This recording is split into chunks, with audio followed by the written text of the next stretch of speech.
Le peuple de Erd est mentionné à plusieurs reprises dans le Coran comme un exemple frappant de la puissance d'Allah et de la conséquence de la désobéissance.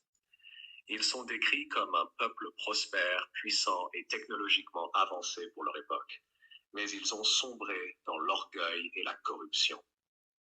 Allah leur envoya le prophète Houd pour les mettre en garde, mais ils refusèrent de l'écouter, ce qui entraîna leur destruction.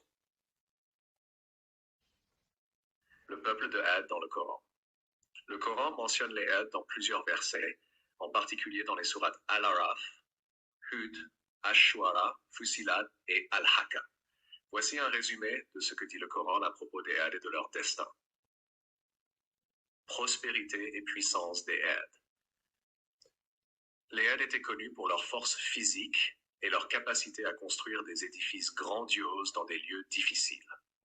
Le Coran fait référence à leur grande stature et à leur pouvoir exceptionnel. Quant aux Had, ils se sont enflés d'orgueil sur terre sans droit, et ils ont dit « Qui est plus fort que nous en puissance? Ne voit-il donc pas qu'Allah qui les a créés est plus fort qu'eux en puissance ?» Et ils reniaient nos signes. Dans cette sourate, on voit que les Had étaient fiers de leur force, mais ils oubliaient qu'Allah, leur créateur, est bien plus puissant.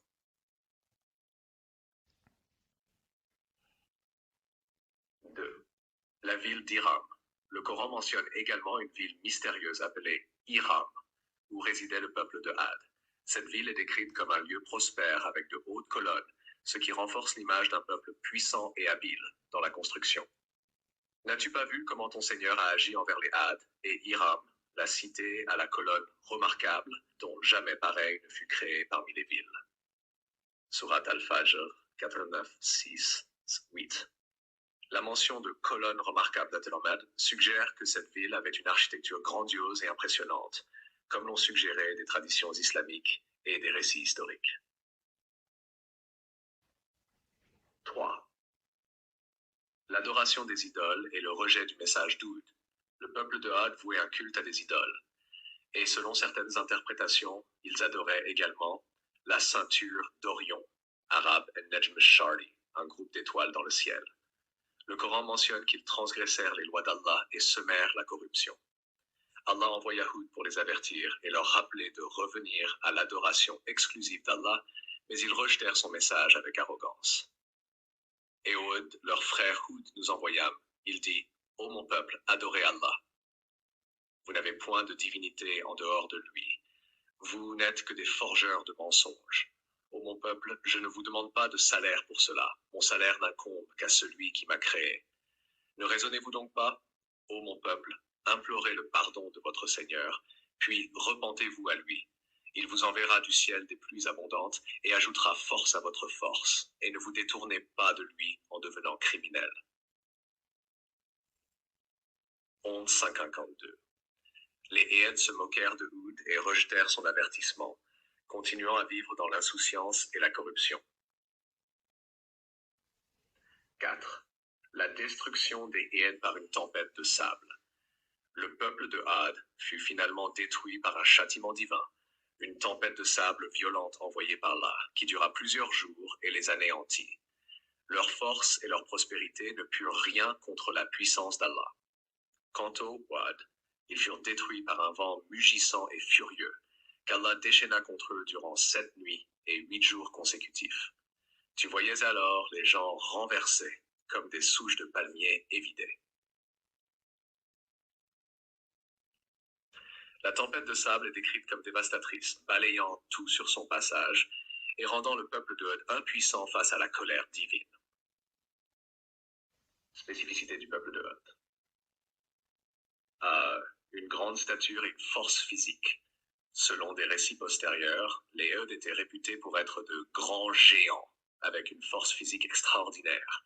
Cela renforçait leur arrogance, les amenant à se croire invincibles. 2. Des bâtisseurs talentueux.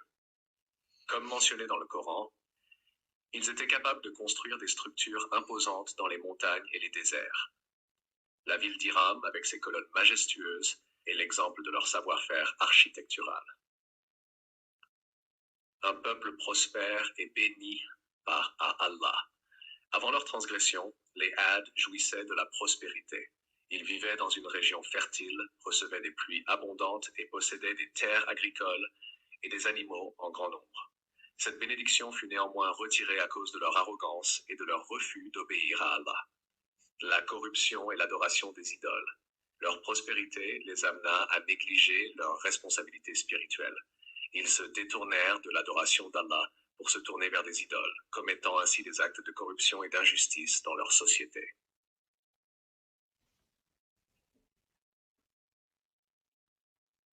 Leçon tirée de l'histoire des Had. L'histoire des Had est un avertissement puissant contre l'arrogance, l'injustice et le rejet des messagers d'Allah. Malgré leur force et leur prospérité matérielle, ils furent anéantis par la puissance divine. Le Coran présente cet exemple pour rappeler que la puissance d'Allah surpasse toute force humaine et que la désobéissance au commandement divin mène à la ruine. L'histoire des Had, tout comme celle des autres peuples mentionnés dans le Coran, souligne l'importance de la foi, de la justice sociale et du respect des lois d'Allah qui seul détient le pouvoir de donner la prospérité ou de la retirer.